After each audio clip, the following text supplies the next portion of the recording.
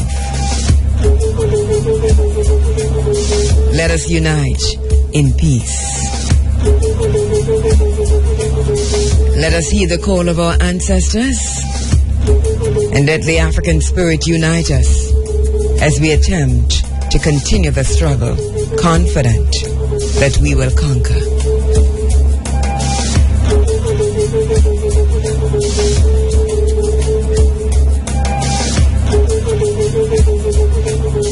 Let no religious scruples, no political machinations divide us, but let us hold together under all climes and in every country, making among ourselves a racial empire upon which the sun shall never set. Your allegiance, of course, shall be to your God, then to your family, race, and country. Ankuja Seneb, Ankuja Seneb, life, prosperity, and health. Indamin Edaru, good morning. Tenastilin, greetings. Jambawati, how are you doing?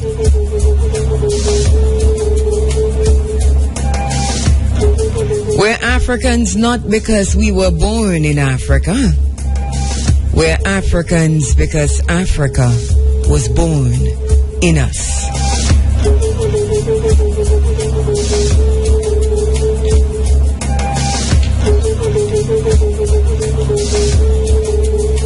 Our place has been assigned. Our place in the universe has been assigned. Our place in the universe has been assigned as Africans. And there's no room for us for anything else.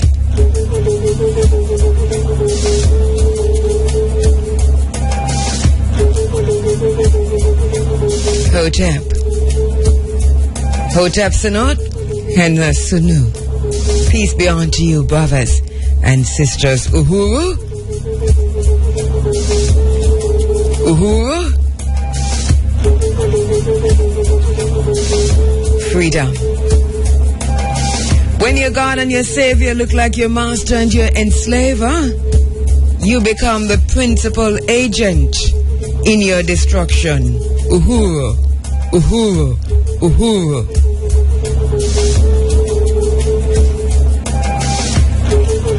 Welcome to the space, the Pan-African space. Here we seek truth, we learn from the past, we absorb the spirit of human possibility, and we honor our moral obligation to remember we're Africans, not because we were born in Africa. Genetic memory is what we pull up on. Recapturing our heritage, our identity, because our aim is to liberate ourselves from the bonds of white supremacy. Launching a cultural revolution to unbrainwash an entire people. Understanding that culture is indispensable, a weapon in the struggle for freedom. Uhuru, uhuru, uhuru. Breaking the cycle of mental control.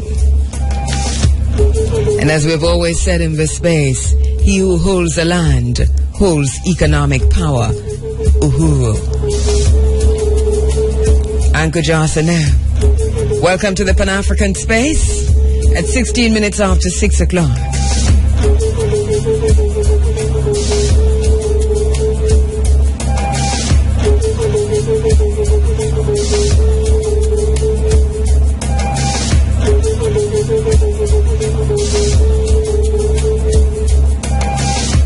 My name is Kheru Ma'at Kheru, and my broadcast assistant this morning is Monique Price. You're inside of the Africa Forum, Running African.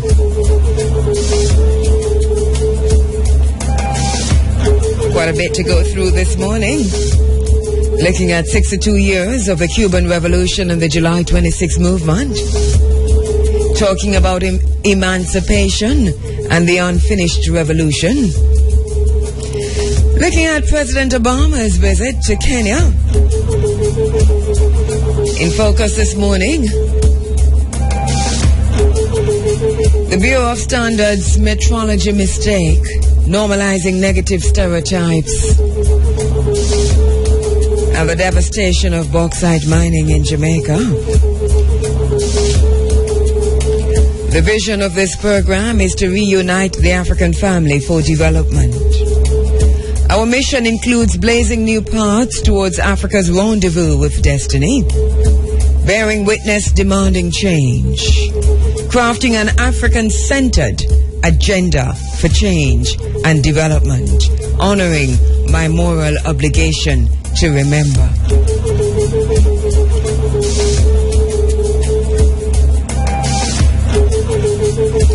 Thank you so much, DJ Talia. Thank you so much. Thank you so much.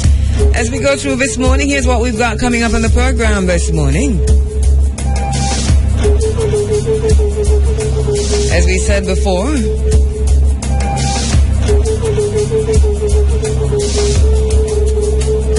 going to be talking to Dr. Winston Wallace, medical doctor, graduated with honors in Cuba, practicing in Jamaica, about Cuba and the July 26 movement, the Cuban Revolution, the anniversary of the July 26 movement on July 26, 1953, exactly 62 years ago today. A small band of courageous and principled young Cubans stormed the Moncada barracks in the city of Santiago in eastern Cuba. Their mission to overthrow the murderous and brutal Batista regime. Today marks 62 years of that July 26 movement.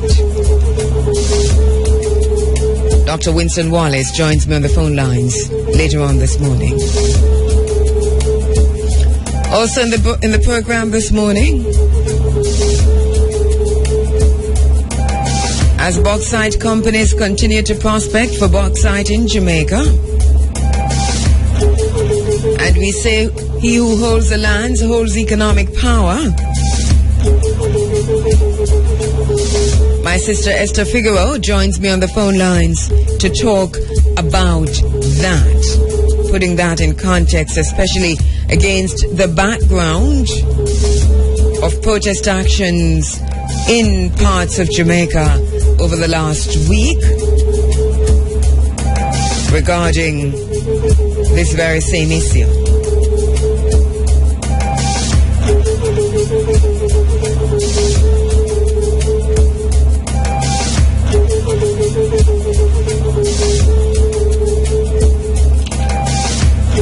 Also in the program this morning, we've been looking at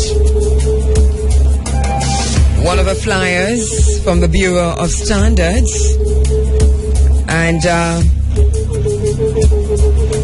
we've been trying to get to the Bureau of Standards but without success. But one of the things we're hoping as we look at this flyer from the Bureau of Standards, promoting metrology, the science of measurement, is negative stereotypes. The Bureau of Standards, their tagline is making standards work for you, and from the flyer that we're looking at, and I hope it's an old one and it's no longer in use, but we're going to talk about it anyway. The Bureau of Standards, making standards work for you, or normalizing negative stereotypes. So metrology, the science of measurement, the promotional flyer makes a mockery, we think, of the African identity and perpetuates negative stereotypes of women, especially overweight women, normalizing negative stereotypes, taking us back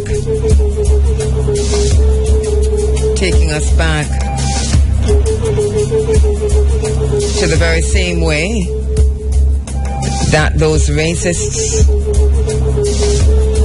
colonizers and enslavers used the image of Sartige Sarah Bartman, who they call the Hottentot Venus, taking us back to